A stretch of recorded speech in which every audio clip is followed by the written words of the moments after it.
અમદાવાદ પોલીસે 28.94 લાખની નકલી ભારતીય ચલણનો મોટો જથ્થો જપ્ત કર્યો છે.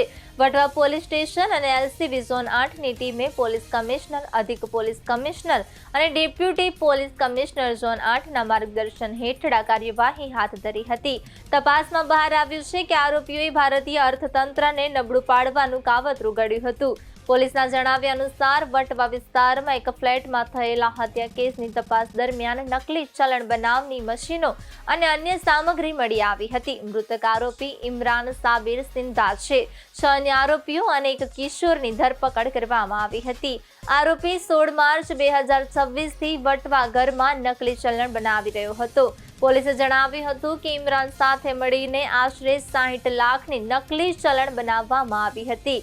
આમાંથી 30 લાખની નકલી અને અસલી ચલણી નોટો, પ્રિન્ટર અને લેપટોપ સાથે આરોપી ચંદ્રમોહનના આગ્રામાં ઘરે અને વિરેન્દ્રસિંહના સંબંધીના ધોલપુરમાં ઘરે છુપાવવામાં આવી હતી. વટવા પોલીસને એક વર્દી આવી હતી કે કોઈ ફ્લેટમાં એક ડેડ બોડી જેવું મળે છે. વટવા પોલીસ ત્યાં ગઈ, માણસને આઈડેન્ટિફાય કરવામાં આવ્યો.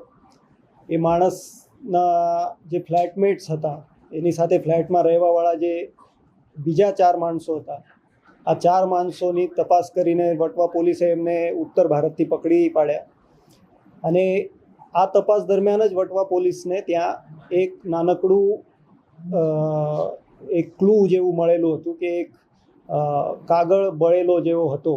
એના પરથી વટવા પોલીસના ધ્યાન પર આવ્યું કે કદાચ આ નકલી નોટ હોઈ શકે છે.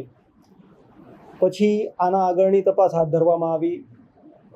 ઝોનની એલસીબીની ટીમ અને વટવા પોલીસ આ બંને મળીને આ જે લોકોને પકડ્યા હતા, આ લોકો પાસેથી જુદી જુદી વસ્તુ અને એમના આજ દિન સુધીના કરેલા કામો આ બાબતની પૂછપરછ કરવામાં આવી.